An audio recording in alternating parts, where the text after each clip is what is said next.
Good morning class. आज हम पढ़ेंगे एक चर का द्विघात समीकरण। उसमें प्रश्नावली 3 देखेंगे। प्रश्नावली 3 का आपको क्वेश्चन दिया गया है 7वें नंबर का। ठीक है, 6वें तक तो हमने पढ़ लिया था। अब चलते हैं 7वें नंबर के प्रश्न पे। फलों की आयताकार क्यारी का परिमाप, ठीक है, 76 मीटर और क्षेत्रफल 357 वर्ग मीटर है। क्यारी की लंबाई और चौड़ाई ज्ञात कीजिए। ठीक है, एक आपके पास क्वेश्चन है 7वें नंबर का कि फलों की आयताकार क्यारी का परिमाप कितना है, 76 मीटर और क्षेत्रफल 357 वर्ग किलोमीटर है। ठीक है, वर्ग मीटर है, सॉरी। तो क्यारी की लंबाई और चौड़ाई ज्ञात कीजिए। समझ में आ गया? तो चलिए इसको सॉल्यूशन करते हैं। क्यारी का क्या निकालना है आपको, लंबाई और चौड़ाई। तो आप याद कीजिएगा, आयत का परिमाप का जिक्र यहाँ पे किया गया है। तो आयत का परिमाप का फॉर्मूला क्या होता है, ठीक है। तो सबसे पहले हम लिख लेंगे आयत का परिमाप बराबर क्या होता है, याद करेंगे, आयत का परिमाप, ठीक है, बराबर होता है 2 इंटू लंबाई प्लस चौड़ाई। ठीक है, आयत कैसे बनता है बताइए। ये आपका क्या हो गया, आयत हुआ कि नहीं। इसमें आमने सामने की भुजा बराबर होती है। ठीक है, तो ये आपका मान लेते हैं ये लंबाई है, ये लंबाई, दोनों लंबाई सेम है। और अब अगर हम क्या करें, चौड़ाई की बात करें, तो ये आपका चौड़ाई, ये दोनों एक दूसरे के इक्वल। ठीक है, तो आयत का परिमाप बराबर होता है 2 इंटू लंबाई प्लस चौड़ाई। ठीक है, और दिया गया आयत का क्षेत्रफल। तो आयत का क्षेत्रफल क्या होता है, आयत का क्षेत्रफल, ठीक है, आयत का क्षेत्रफल बराबर होता है लंबाई गुणित चौड़ाई। ये तो रहा आपका फॉर्मूला। अब हम मान के चलते हैं, माना कि क्या ले लेंगे, आयत की लंबाई x और चौड़ाई y, ये निकालना है हमें, है ना, लंबाई और चौड़ाई का मान निकालना है। तो हम मान लेंगे, माना कि आयत की लंबाई x मीटर, चलिए चलते हैं, माना कि आयत की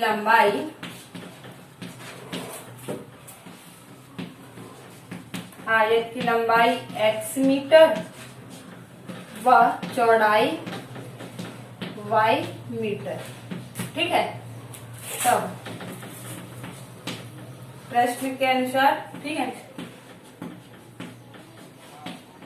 तब प्रश्नानुसार आयत का परिमाप दिया है। ठीक है, आयत का परिमाप अर्थात निकालेंगे आयत का परिमाप, आयत का परिमाप बराबर 2 लंबाई प्लस चौड़ाई। ठीक है, मान रख देंगे, लंबाई को हमने माना क्या, x और चौड़ाई को y। तो ये हो गया 2x प्लस y। और आयत का परिमाप आपके पास दिया गया, मान रख देंगे 76। ठीक है,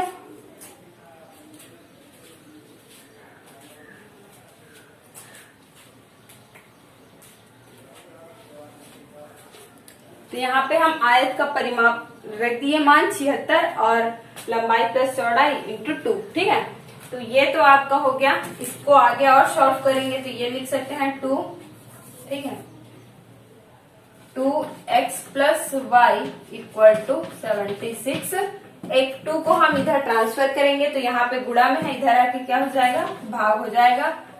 तो ये हो गया x plus y equal to 76/2, अर्थात कितना आ जाएगा, घटाएंगे इसको तो 38। तो इस तरीके से आपके पास मिल गया x प्लस वाई की वैल्यू मिल गई कितना, 38। ये ले लेंगे पहला समीकरण। अब हमारे पास दिया गया है आयत का क्षेत्रफल। तो आयत का क्षेत्रफल बराबर होता है लंबाई गुणित चौड़ाई। आयत का क्षेत्रफल बराबर लंबाई गुणित चौड़ाई। ठीक है, तो आयत का क्षेत्रफल हमारे पास दिया गया है 357, तो रख देंगे मान, और लंबाई को हमने माना x और चौड़ाई को y, तो x इंटू वाई अर्थात xy। ठीक है, अब ये हो गया आपके पास दूसरा समीकरण। अब समीकरण 1 से हम क्या करेंगे, x का मान निकाल लेंगे। ठीक है, अब समीकरण 1 से इसको क्या लिख सकते हैं, देखेंगे x बराबर 38 माइनस वाई, ये हो गया आपका तीसरा समीकरण। ठीक है, ये जो आपके पास तीसरा समीकरण मिला है उसको आप दूसरे समीकरण में मान रखेंगे। ठीक है, तो आपको क्या मिल जाएगा, देखेंगे। हाँ, ये जो तीसरा समीकरण x का जो मान मिला है उसको आप दूसरे समीकरण में रखेंगे तो क्या मिल जाएगा, वैल्यू y की वैल्यू मिलेगी। ठीक है, तो यहाँ पे रखेंगे तो ये हो जाएगा 357 इक्वल टू एक्स के जगह में क्या रखना है आपको, 38 माइनस वाई इंटू वाई। इसको हल करेंगे तो आपके पास आ जाएगा 357 equal to 38 y minus y का वर्ग। ठीक है, और इसको लिख सकते हैं हम, क्या लिखेंगे, देखेंगे यहां से, देखिए ये हो जाएगा आपके पास वाई स्क्वायर माइनस 38y। ठीक है, 38y इक्वल टू 357। ठीक है, और इसको भी इधर ले आएंगे तो ये हो जाएगा प्लस होगा, प्लस 357 इक्वल टू 0। अब 38y जो है उसको ऐसे दो भागों में बांटो कि जोड़े या घटाए तो माइनस 38y आए और उनका गुणा करे तो 357y का वर्ग आए। ठीक है, तो ये हो जाएगा आपका, देखेंगे Y square minus 21y minus कितना 17y प्लस क्या होगा 357 इक्वल टू 0। तो यहाँ से इसमें हम क्या कॉमन निकाल लेंगे, y निकालेंगे तो y माइनस 21 आ गया। यहाँ से हम माइनस 17 निकाल लेंगे तो ये हो जाएगा y माइनस 21। ठीक है, इक्वल टू 0। तो यहाँ से हम लिख सकते हैं y माइनस 21 और y माइनस 17 बराबर 0। तो इस तरीके से आपका y का दो मान मिला, एक तो 21 और दूसरा 17। ठीक है, तो 21 और 17 हमें मिल गया। यहाँ पे देखेंगे लंबाई, ये जो डायग्राम है उसके आधार पे देखेंगे तो लंबाई हमारी छोटी है अकॉर्डिंग टू किसके, चौड़ाई के। तो यहाँ पे हम y क्या है आपका, यहाँ पे लंबाई है। ठीक है, तो लंबाई छोटा है चौड़ाई से, तो हम क्या करेंगे, यहाँ पे y की वैल्यू 21 ले लेंगे। 21 लेंगे तो x की वैल्यू आपका क्या मिल जाएगा, x मतलब लंबाई छोटा मिलेगा। ये वैल्यू ज्यादा लेंगे, y का मान ज्यादा लेंगे तो x का मान छोटा मिलेगा ना, कम मिलेगा। तो इसी तरीके से हम y बराबर क्या ले लेंगे, यहाँ पे लिख देती हूँ आंसर, y बराबर 21 और 17। ठीक है, ये हो गया y का मान। अब y बराबर 17 रखे, सॉरी ये भी नहीं दिखाई देगा, यहाँ पे लिख देती हूँ। ठीक है, y बराबर 21 मिला और 17 मिला। ठीक है, y का दो मान मिला। अब x का मान निकालेंगे तो x का मान निकालने के लिए किस में रखेंगे, ये तीसरे समीकरण में रखेंगे y का मान। ठीक है, अब y का मान समीकरण 3 में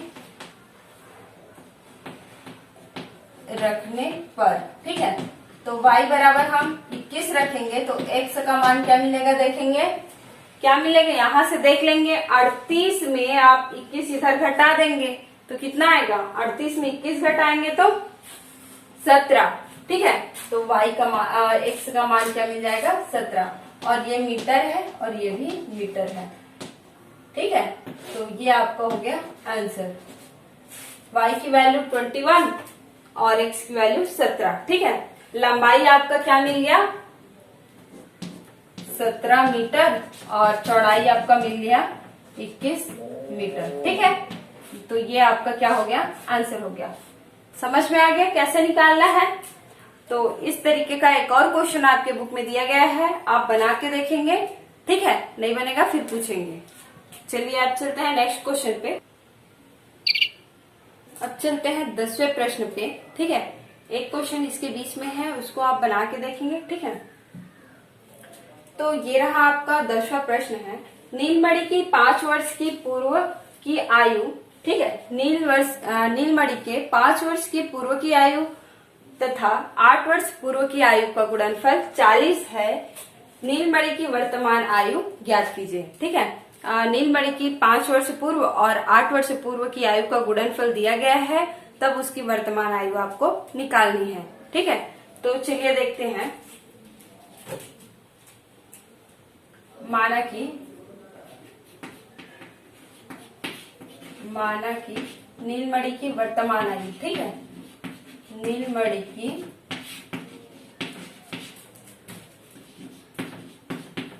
वर्तमान आयु x वर्ष है। ठीक है, माना कि नीलमणि की वर्तमान आयु x वर्ष है, तब x वर्ष है, तब 5 वर्ष पूर्व आयु, 5 वर्ष पूर्व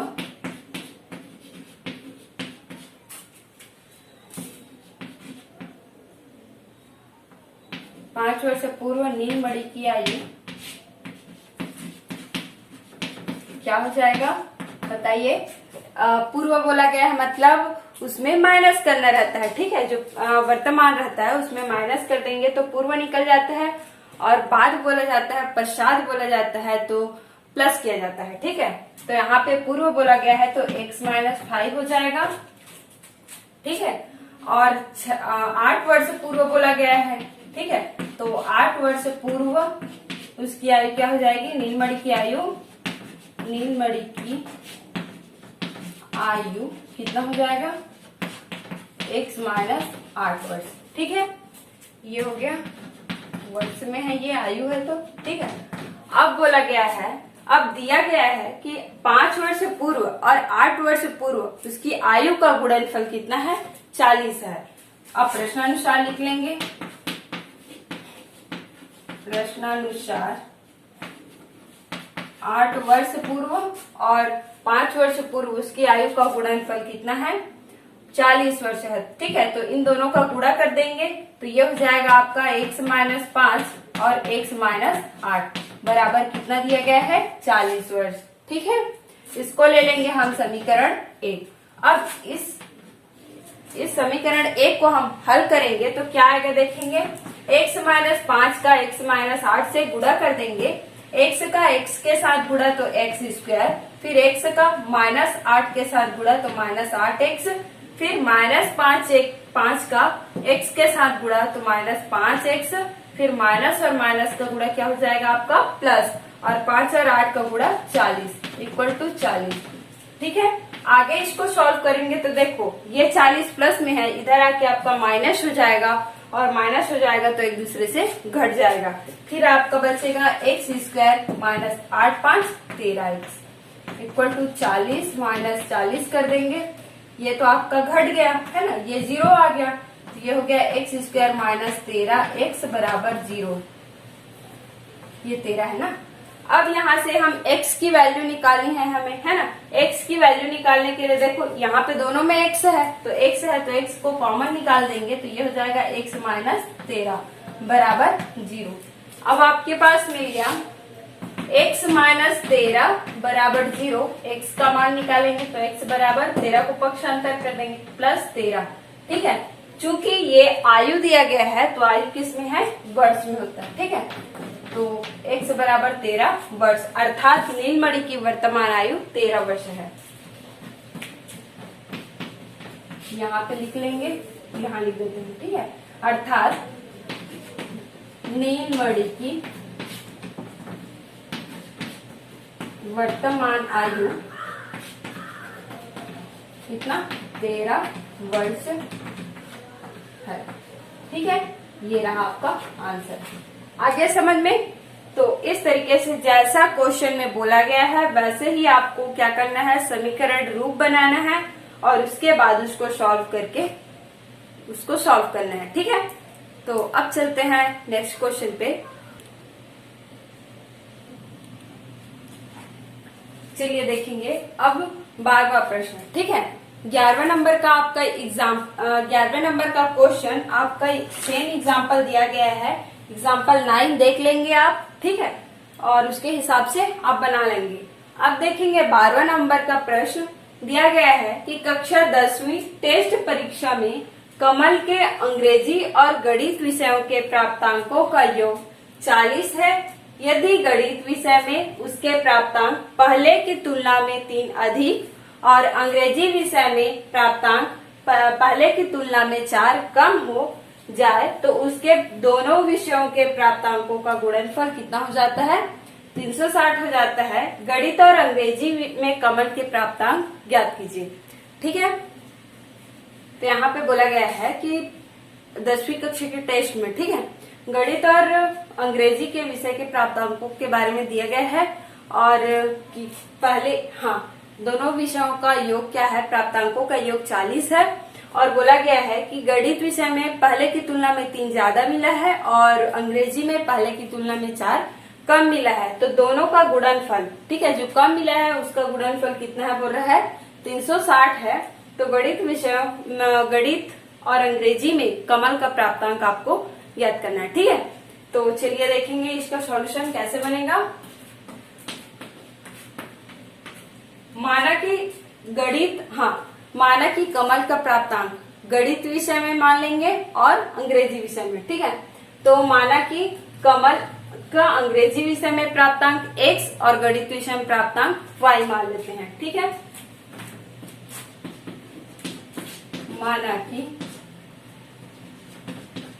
प्राप्तांक गणित विषय में क्या, अंग्रेजी, चलिए गणित में लेंगे, ठीक है। एक को x मान लेंगे, गणित विषय में x व अंग्रेजी में y है, ठीक है। गणित विषय में x प्राप्तांक x मिला और अंग्रेजी में y, ठीक है। तब अब निकाल लेंगे कि उसके प्राप्तांक पहले की तुलना में कितना है, गणित में 3 ज्यादा है, ठीक है। चलिए एक समीकरण तो यहीं से बन जाएगा। बोला गया है कि दोनों विषयों के प्राप्तांकों का योग 40 है, अर्थात x plus y equal to कितना हो जाएगा, 40। ये हो गया आपका पहला समीकरण। अब बोला गया है कि उसके प्राप्तांक पहले की तुलना में, ठीक है, गणित विषय के प्राप्तांक पहले की तुलना में 3 अधिक है। तो पहले क्या था, x था गणित में, तो यहाँ पे 3 अधिक करेंगे तो ये हो जाएगा आपका, प्रश्नानुसार लिख लेंगे, पहले की तुलना में प्राप्तांक, पहले की तुलना में प्राप्तांक गणित विषय में, गणित में 3 अधिक है ना, 3 अधिक अर्थात लिख लेंगे क्या, अर्थात x प्लस 3, ठीक है। और बोला गया है अंग्रेजी के लिए, बोला गया है कि पहले की तुलना में अंग्रेजी विषय में प्राप्तांक कितना है, 4 कम है, अर्थात अंग्रेजी में यहाँ पे लिख लेंगे, अंग्रेजी में 4 कम। तो ये हो जाएगा आपका y माइनस 4, ठीक है। तो ये मिल गया आपका एक पहले की तुलना में गणित विषय में प्राप्तांक और अंग्रेजी विषय में प्राप्तांक, ठीक है। जो क्वेश्चन में बोला गया था उसको हमने लिख लिया। अब क्या करेंगे, दोनों का गुणनफल, ठीक है, इन दोनों का गुणनफल क्या है, बोल रहा है 360 हो जाता है, ठीक है। तो इन दोनों का गुणनफल निकाल लेंगे तो क्या आ जाएगा, देखेंगे, x प्लस 3 और y माइनस 4 बराबर 360, ठीक है। तो इसको हम इधर लिख लेते हैं, x प्लस 3 y माइनस 4 बराबर 360, ठीक है। इसको आगे हल करेंगे तो देखिए क्या आ जाएगा, x का y के साथ गुणा तो xy plus 3y minus 4x और माइनस और प्लस का मल्टीप्लाई माइनस और 4 और 3 का तो 12 इक्वल टू 360, ठीक है। अब देखिए यहाँ पे हमें x और y के रूप में ये इक्वेशन मिलेगा। ये 12 जो है यहाँ पे माइनस है, इधर लेके चल देंगे तो ये प्लस बन जाएगा। तो ये हो जाएगा आपका x y plus 3y minus 4x equal to कितना आ जाएगा 360 प्लस 12। ठीक है, तो इसको लिख लेंगे x y plus 3y minus 4x equal to 372। अब ये तो मिल गया आपको दूसरा समीकरण। ठीक है, अब इस दूसरे समीकरण में हम क्या करेंगे, पहला समीकरण जो मिला है वहां से हम x या फिर y का मान निकाल लेंगे और उसको इस दूसरे समीकरण में रख देंगे। ठीक है, तो यहाँ पे मैं लिख लेती हूँ समीकरण एक से x बराबर क्या लिख लेंगे 40 माइनस y। ठीक है, और यह मान समीकरण 2 में रखने पर, x का मान समीकरण 2 में रखने पर, मान समीकरण 2 में रखने पर, यहाँ पर समीकरण 2 में रखने पर, ठीक है 2 में रखेंगे तो क्या आएगा देखेंगे, x के जगह में क्या रखना है आपको 40 माइनस y रखना है प्लस 3y। ठीक है, x के जगह में आपको 40 माइनस y रखना है तो ये और y बचा। ठीक है, y plus 3y minus 4x, एक मिनट यहाँ पे और रख देंगे, आपका आ जाएगा 40 माइनस y बराबर 372। ठीक है, और इसको हल कर लेंगे, क्या आ जाएगा देखेंगे 40 माइनस y का y के साथ गुणा तो 40y माइनस y का स्क्वायर प्लस 3y माइनस इसका गुणा करेंगे तो 160 minus minus plus 4y equal to 372। ठीक है, अब यहाँ से हमें क्या आ जाएगा देखिए, क्या मिल जाएगा 4 और 3 7, टोटल मिल जाएगा 40 और 7 47y। ठीक है, तो ये मिल गया 47y माइनस y स्क्वायर, 160 इधर जाएगा, कितना हो जाएगा 372, यहाँ पे लिख लेंगे 372 प्लस 160। ठीक है, ऐड करेंगे कितना आ जाएगा देखिए 2 532, तो यहाँ पे हम लिख सकते हैं इक्वल टू 532। ठीक है, 532। अब यहां से आगे हल करेंगे तो क्या आ जाएगा देखिए इक्वल 532, ये हो गया 47y minus y square equal to 532, और इसको आगे हल करेंगे तो ये आ जाएगा, इसको लिख सकते हैं y square minus 47y minus 532 equal to 0। ठीक है, ये हमें समीकरण मिल गया। अब इस समीकरण को हल करेंगे तो y का मान मिलेगा और उस y को हम कहाँ पे रखेंगे, इस समीकरण 1 में रखेंगे या यहाँ से रख सकते हो। ठीक है, ये जो नया समीकरण बना है उसमें रख दोगे तो आपका क्या मिल जाएगा, x का मान मिल जाएगा। ठीक है, तो चलिए देखते हैं उसको कहाँ पे बनाए आगे, एक मिनट, इसके बाद मैं ये क्वेश्चन मिटा देती हूँ जिससे आप लोग को आसान जगह मिल जाएगा। ठीक है, यहाँ पे बना लेते हैं आगे, क्या मिल गया हमें समीकरण y square minus 47y minus 532 बराबर 0। ठीक है, अब इस समीकरण को हल करेंगे तो बीच वाले पद को ऐसे दो भागों में बांटिए कि उनको जोड़ो या घटाओ तो माइनस 47y आए और गुणा करो तो कितना आए 532y का वर्ग आए माइनस में ना। तो यहाँ पे कितना आ जाएगा देखिए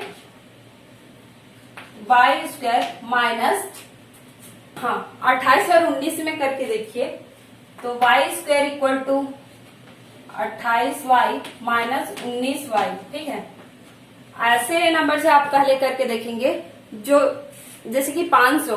ठीक है, 500 को किससे करेंगे तो 500 आएगा 20 और 25 में। ठीक है, 20 और 25 47 होगा, लेकिन ये कितना आ जा रहा है 500 आ जा रहा है, तो ऐसे करके धीरे धीरे बढ़ाते जाएंगे। ठीक है, तो ये हो गया आपका 28 और 19 में डिवाइड बढ़ रहा है, ये हो गया 532 बराबर 0। यहाँ पे देखिए दोनों में कॉमन क्या है, इसमें y है, तो y हम कॉमन निकाल लेंगे तो y माइनस 28 और माइनस 19 निकालेंगे तो